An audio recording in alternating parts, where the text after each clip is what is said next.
Hi, I'm Bonnie Kempke. Welcome to my studio and welcome to Quilting on a Thread.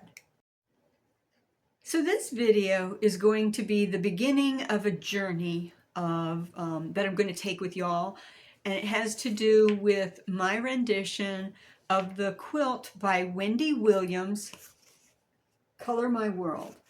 So in the description that goes with this video, I'm going to give you two links where you can buy this pattern.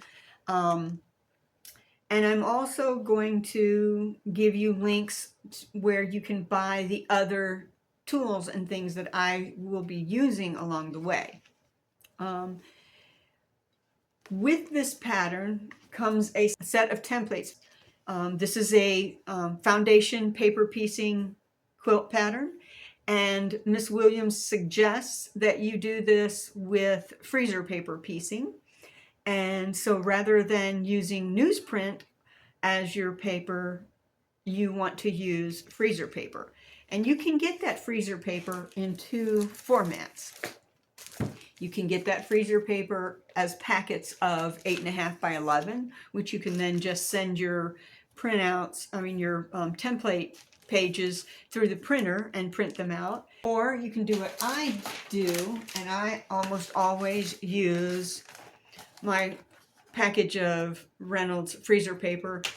If you pull off a piece and tear it out of the box that is 11 inches long, then you can fold it and tear it in half, and you have two 8.5 by 11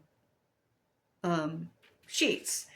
So you'll want to consider that. The other thing that I'm using that I highly recommend is a light pad.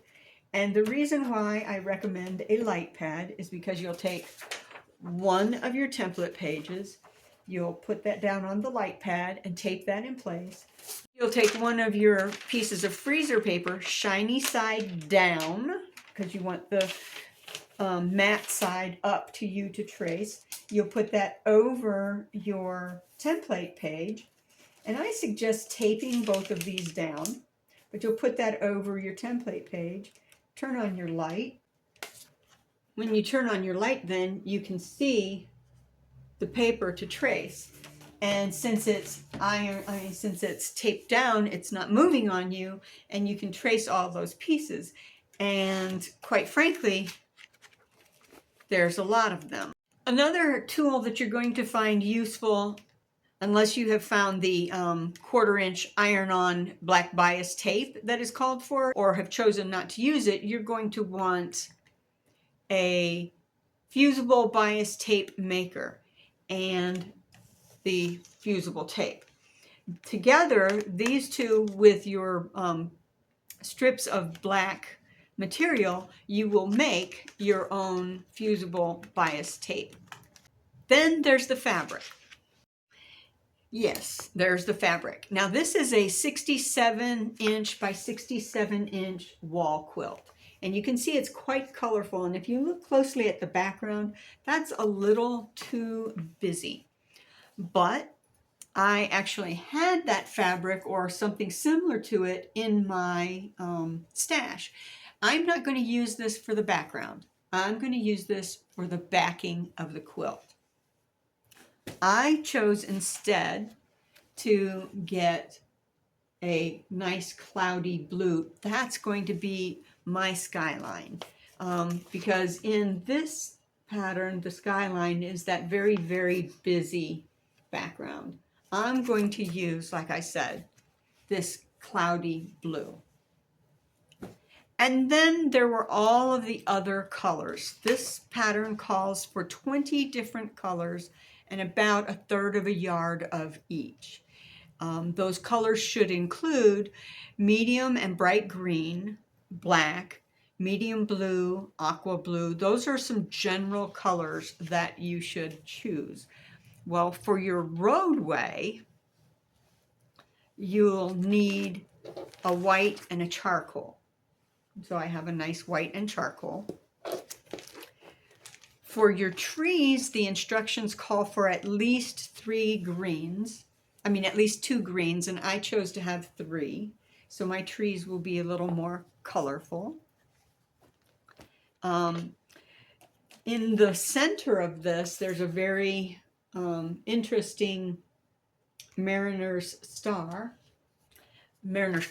compass rather, and I chose not to use the blues for that.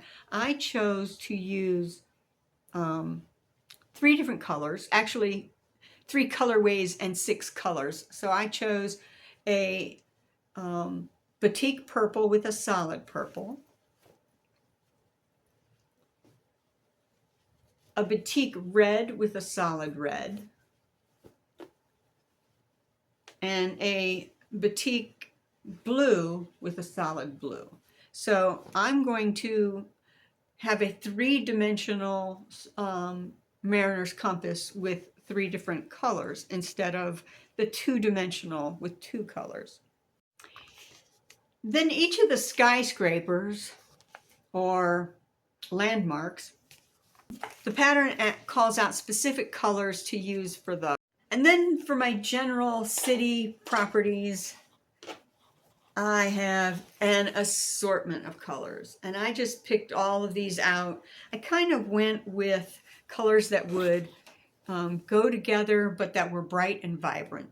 So I have colors that are really, really deep and rich, and colors that are more muted. And I think that that's going to make a lovely palette. So that's, step 1 of my journey was just accumulating the materials and tools that will be necessary. I hope to see you continue with me on this journey. I hope to see you again here on Quilting on a Thread.